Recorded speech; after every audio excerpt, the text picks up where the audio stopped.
distal. ¿Cómo ya están todos conectados o faltan todavía? Faltan unos, pero ya están la mayoría. Excelente. Bueno, pues vamos iniciando mientras se van conectando. Ahí si hay alguien que no se pueda conectar por alguna situación, ahí me lo pueden hacer saber a través del chat, ¿de acuerdo? Sí, doctor, Y gracias. muy bien, bueno, pues vamos empezando. Voy a compartir mi pantalla y ustedes me van a decir, confírmenme.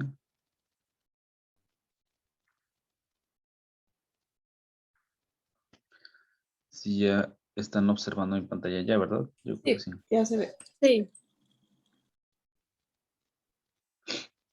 Ok, bueno, vamos a hablar. El tema de hoy es fractura de la diáfisis femoral. Fractura de la diáfisis femoral.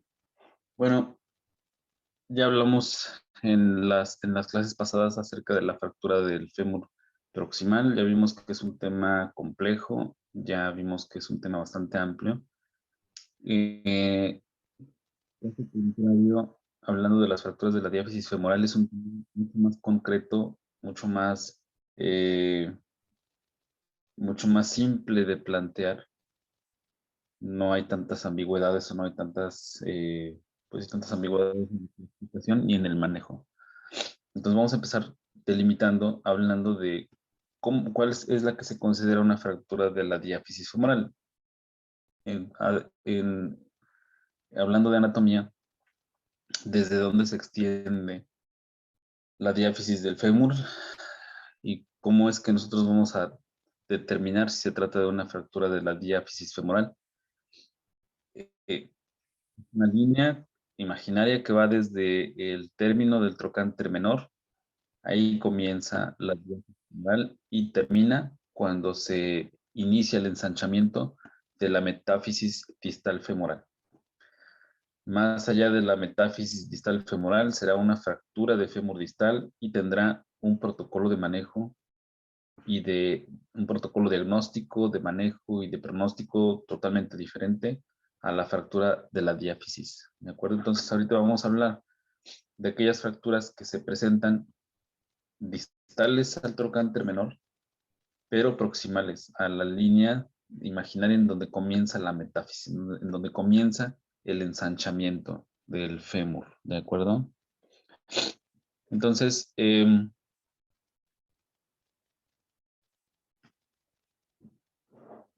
una vez que nosotros hemos clasificado, hemos ubicado nuestra fractura, vamos a decir en dónde está la fractura, vamos a dividir en tercios la diáfisis femoral y entonces vamos a poder hacer una clasificación, vamos a poder hablar de la clasificación de nuestra fractura en el primer tercio, segundo tercio o tercer tercio. Hablando de la epidemiología de la fractura de la diáfisis femoral, se puede decir que hay tres grupos o tres picos en los que se va a presentar con mayor frecuencia la fractura de la diáfisis femoral. Esto es en pacientes jóvenes en edad productiva, se va a presentar también en pacientes ancianos y se va a presentar en el caso de las fracturas patológicas, ¿no? Entonces, en el primer caso, las fracturas de la diáfisis femoral en pacientes jóvenes serán provocadas por mecanismos de alta energía, como accidentes automovilísticos, caídas o lesiones por aplastamiento.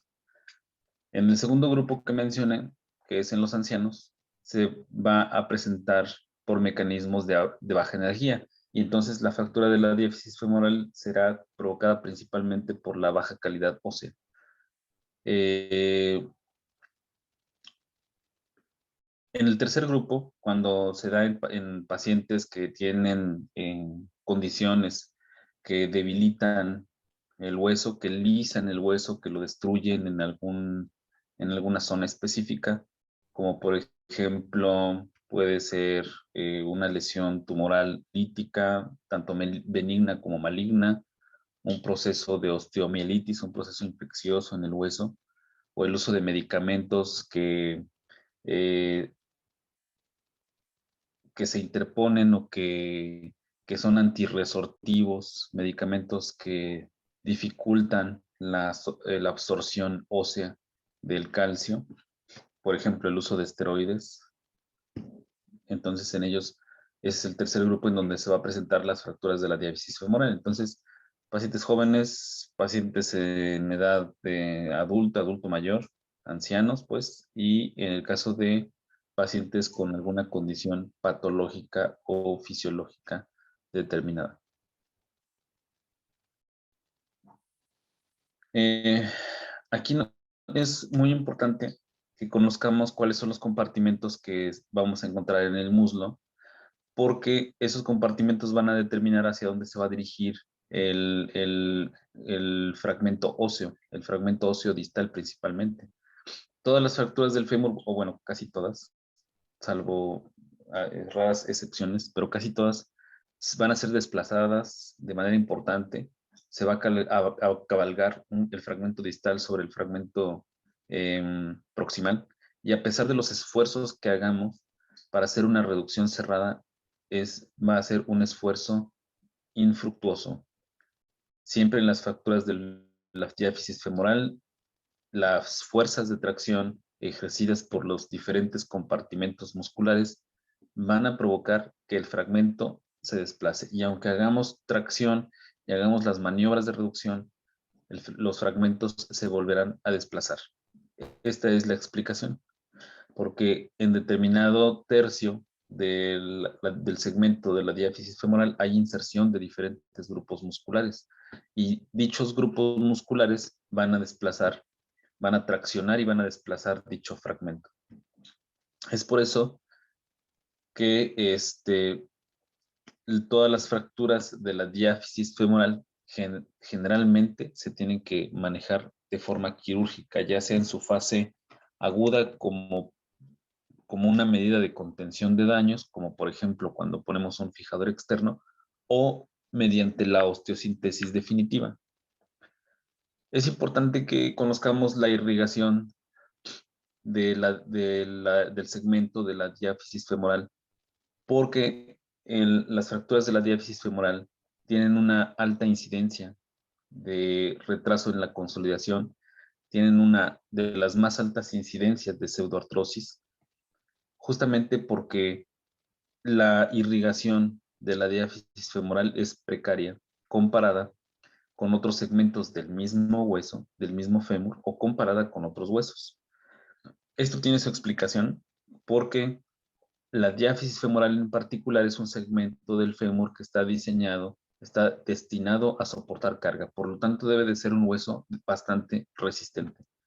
Para que un hueso sea resistente, entonces debe de tener una mayor proporción de la cortical. Recordemos que el hueso tiene una proporción cortical en la periferia y tiene su canal medular con hueso esponjoso.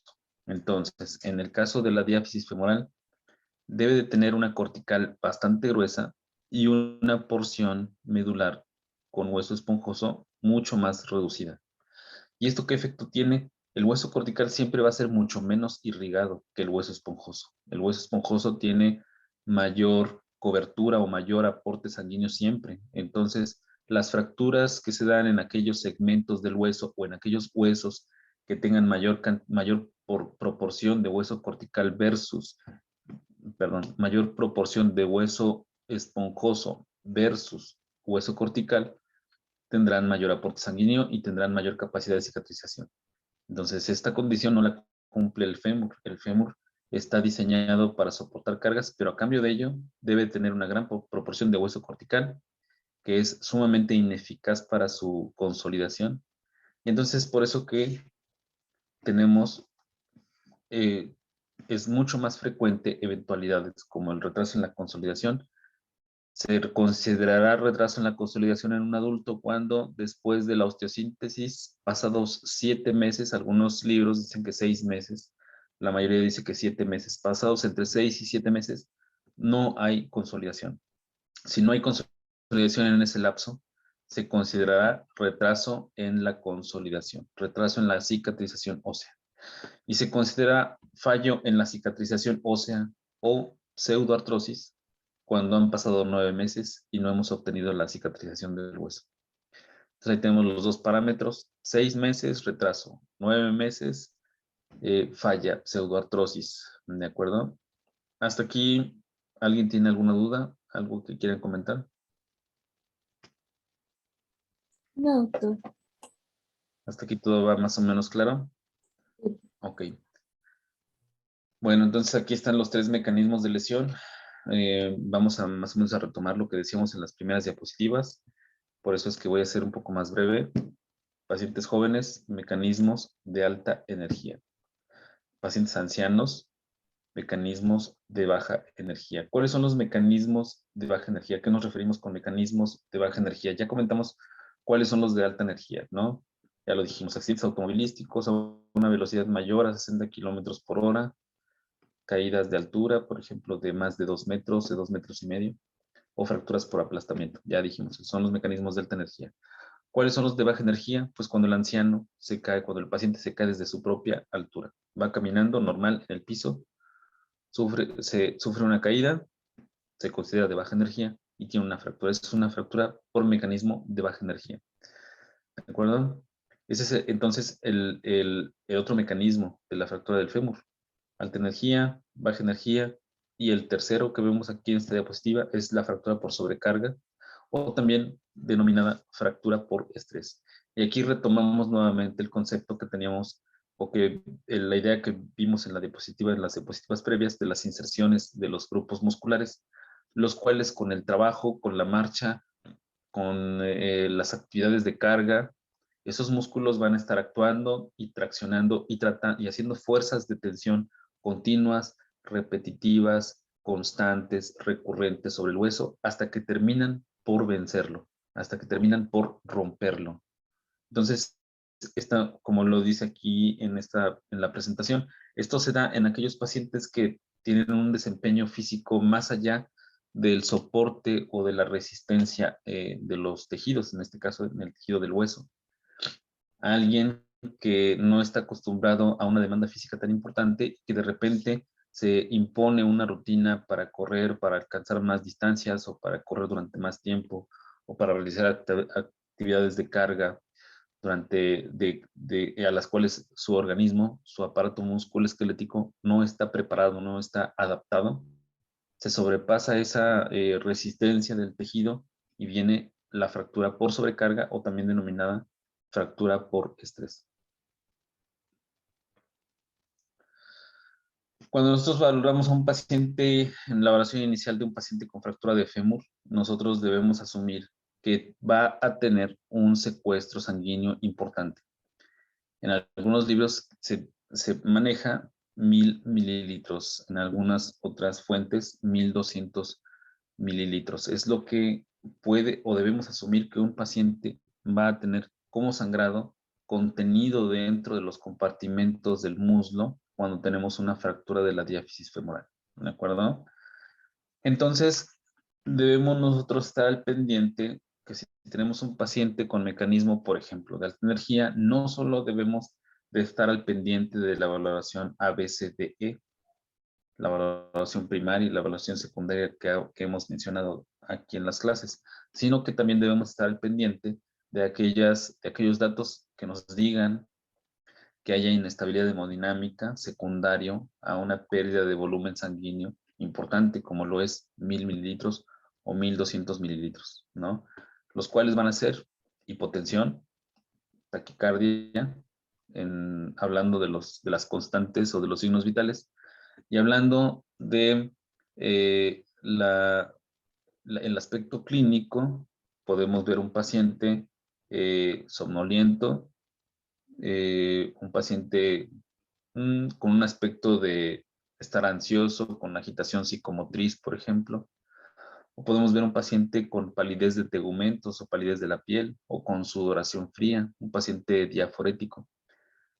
Eso nos debe hacer pensar en que haya una inestabilidad hemodinámica secundaria a una pérdida de volumen sanguíneo importante, producto de la fractura del fémur, producto del secuestro sanguíneo dentro de alguno de los compartimentos del fémur, perdón, del muslo.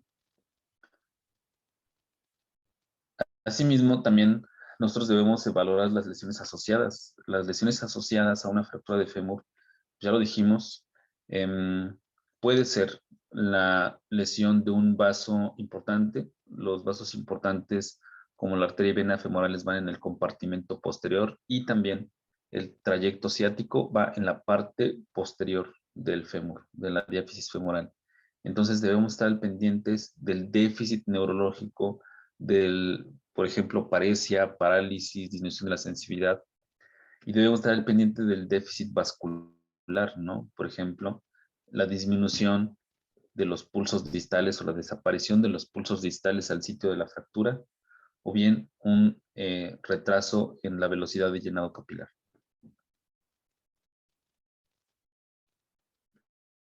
Y bueno, aquí es lo que mencionaba yo al principio. Nosotros primero debemos de ubicar en dónde está el trazo fracturario. Debemos de ubicarlo si está en uno de los 3/3 en los que vamos a dividir la diáfisis femoral. Debemos de definir el tipo de trazo fracturario. Debemos de definir también el tipo de desplazamiento. eh, y debemos de definir también si es una fractura cerrada o es una fractura abierta. Estos son los aspectos los aspectos que ustedes están viendo en estos recuadros de esta diapositiva. Son todos los criterios completos de una clasificación del fémur, ¿de acuerdo? Cerrada versus abierta, a qué nivel, en qué tercio está ubicado el trazo fracturario, si es un trazo simple, si es un trazo complejo, si hay conminución, si hay exposición de los tejidos blandos, qué tipo de desplazamiento tiene. Y bueno, por ahí también podríamos agregar si estamos ante una fractura en su fase aguda o en su fase tardía, ¿no? También el tiempo de evolución.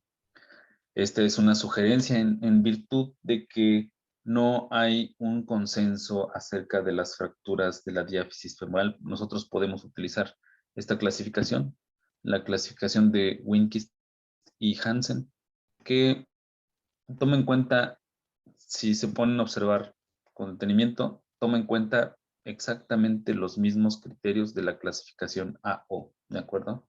El tipo de trazo, el desplazamiento, sobre todo la complejidad del trazo, tomando en cuenta su orientación, si es horizontal versus oblicua, versus un trazo espiroideo o en ala de mariposa, como es el tipo 3, o una fractura comminuta, como es la tipo 4. Entonces, si nosotros utilizáramos la clasificación AO, estaríamos en lo correcto. Si utilizamos esta que les estoy planteando en esta diapositiva, también está correcta. Ambas están correctas. Ambas estarían correctas. El tratamiento inicial de las fracturas de fémur, ojo, tratamiento inicial, se hacía en la antigüedad la tracción esquelética, la colocación de un clavo de Steinmann que vaya en el fémur distal sin meternos en la articulación, sin entrar en la articulación de la rodilla, sino más en la metáfisis, la colocación eh, transfictiva, transficción, colocar todo un clavo de Steinmann, un clavo de acero, de lado a lado de la diáfisis femoral a nivel de los cóndilos, y ahí anclar un sistema de tracción con pesas, como lo estamos viendo en la ilustración. Esta es una técnica que ya prácticamente está en desuso, porque ahora contamos con recursos como los fijadores externos, ¿no? Los fijadores externos hacen la misma función, que es hacer una tracción y por lo tanto una estabilización. ¿Por qué es importante que nosotros como urgencia, cuando estamos ante una fractura de fémur, por qué es importante que hagamos una tracción esquelética o que coloquemos un fijador externo o que busquemos la realización de la cirugía definitiva del fémur? ¿Por qué? Porque necesitamos alinear los fragmentos. Si nosotros no alineamos los fragmentos del fémur, seguirá habiendo sangrado. Si hay una compresión del nervio ciático, entre más rápido liberemos esa compresión del nervio ciático, menos posibilidades tendremos de una neuropraxia o de alguna lesión neurológica permanente. De igual forma, nosotros haremos un control de daño vascular mientras los fragmentos del fémur, los fragmentos óseos estén desplazados, estarán lastimando los vasos sanguíneos contiguos también. Entonces, la alineación de los fragmentos del fémur es el manejo de urgencia para control de daños. Y claro, un aspecto también bastante importante es que por medio de la alineación de los fragmentos óseos podemos controlar de manera eficaz el dolor del paciente. Esta es una opción de tratamiento definitivo, la colocación del clavo centromedular. Aún igual que lo mencionaba yo en el caso de las clasificaciones, no hay un consenso entre decir si el manejo Gold estándar será la colocación de un clavo centromedular o será una placa DCP para grandes fragmentos. No hay un consenso. Eso se dejará tomando en cuenta aspectos como la habilidad del cirujano, si el cirujano es más hábil con la colocación de un clavo centromedular o está más familiarizado con la colocación de una placa. Eso está a determinación del cirujano también y a la disponibilidad de recursos y también al estado de salud del paciente, ¿no? Pero se prefiere la colocación del clavo centromedular porque demanda un abordaje quirúrgico mucho más pequeño, es de mínima invasión, solamente se mete a través del trocánter y se hacen otras incisiones para la colocación de los pernos que nosotros estamos viendo en esta imagen, tanto los pernos proximales como los pernos distales. En realidad es un procedimiento mucho menos invasivo que abrir todo el muslo para colocar una placa, ¿no? Como esta. De lo que me comentaba hace un momento, la colocación de los fijadores externos en la actualidad es el manejo estándar, es el manejo indicado para el tratamiento quirúrgico inicial de una fractura de fémur. Con un fijador externo nosotros podemos alinear los fragmentos y podemos enfocarnos en la estabilización del resto de las lesiones asociadas de nuestro paciente. Con un fijador externo nosotros ya podemos movilizar a nuestro paciente. Controlamos el dolor, controlamos el sangrado, controlamos el daño neurológico, controlamos también la contractura muscular que viene con el desplazamiento de los fragmentos y permitirá que en la cirugía definitiva las maniobras para la reducción, para la alineación de los fragmentos, para la colocación del implante definitivo, sea placa o sea clavo centromedular, sea mucho más sencilla y sea mucho menos traumática. Entonces el fijador externo es un recurso, una herramienta por demás eficiente, por demás útil, que en todo tratamiento se debe de considerar. Ya no se debe de considerar la tracción esquelética, sino la colocación de los fijadores externos. Ojo, eso sí, la colocación de un fijador externo nunca será el manejo definitivo, en virtud de que aún colocando los fijadores externos, los fragmentos óseos siguen teniendo cierto movimiento. Los fijadores externos no ofrecen una estabilidad suficiente para que el fémur cicatrice, ¿no? Por lo tanto, el fijador externo siempre se reemplazará en un segundo tiempo con un clavo centromedular o con la colocación de una placa. Esta es una imagen, un ejemplo de una fractura de fémur, una fractura abierta, ¿no?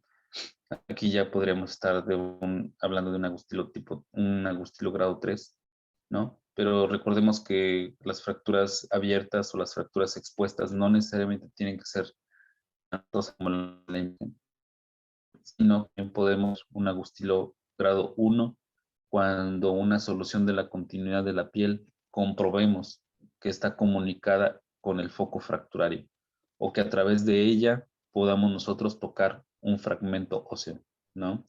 Entonces, cuando tenemos una fractura abierta del fémur, el tratamiento debe de ser de urgencia.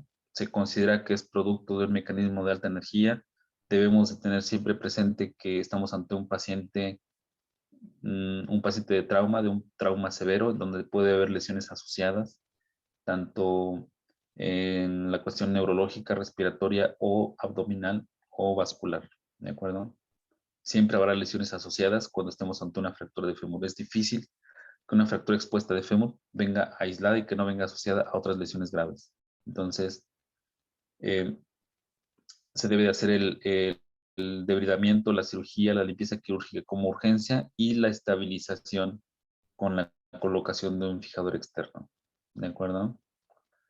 Este es una fotografía, es un ejemplo de cómo se reduce de manera eficiente una fractura de fémur con un tercer fragmento mediante la colocación de un clavo centromedular. Si ustedes se fijan bien en la imagen, no es necesario hacer una alineación anatómica. Es suficiente con que nosotros recuperemos la longitud del fémur y con que mantengamos la alineación de los fragmentos. Si nosotros conseguimos eso a través de la colocación de este clavo centromedular, será una cirugía exitosa y tendremos una mayor posibilidad de una cicatrización eficiente, pero sobre todo de evitar una pseudoartrosis o un retraso en la consolidación o de una consolidación viciosa. Si nosotros logramos esto con nuestro clavo centromedular, evitaremos el riesgo de que nuestro paciente tenga una secuela de acortamiento del fémur o del muslo, mejor dicho, de angulación del fémur, un déficit funcional importante, ¿no? No necesitaremos armar perfectamente el rompecabezas. Recordemos los conceptos que hemos mencionado en clases previas. Cuando hablamos de fracturas de huesos largos, las fracturas en la diáfisis solo van a requerir la recuperación de la longitud del hueso, pero no de una alineación anatómica, distinto a cuando hablamos de la fractura en un segmento de este mismo hueso, pero que está en donde está involucrada la articulación. Ahí sí requerimos de una alineación perfectamente anatómica. Doctor, Entonces, disculpe, ya quedan 3 minutos nada más, porque se me ha pasado avisar cuando quedamos. ok. Bueno, ya prácticamente terminamos. Ya que terminamos la rehabilitación, bueno, todo el tratamiento en ortopedia y traumatología va encaminado a realizar a la movilización precoz de nuestro paciente y a evitar las secuelas por la fractura, pero también por la inmovilización prolongada. Ok, bueno, ya nos queda poquito tiempo. El día de mañana voy a presentar la clase y durante la mañana de mañana les pasaré los temas que vamos a ir viendo durante el resto de la semana, pero mañana yo voy a presentar la clase a esta misma hora, ¿de acuerdo? Sí, doctor. Perfecto. Entonces, bueno, nos vemos hasta mañana. Que Hasta descansen. mañana. Hasta mañana, doctor. Gracias. Gracias.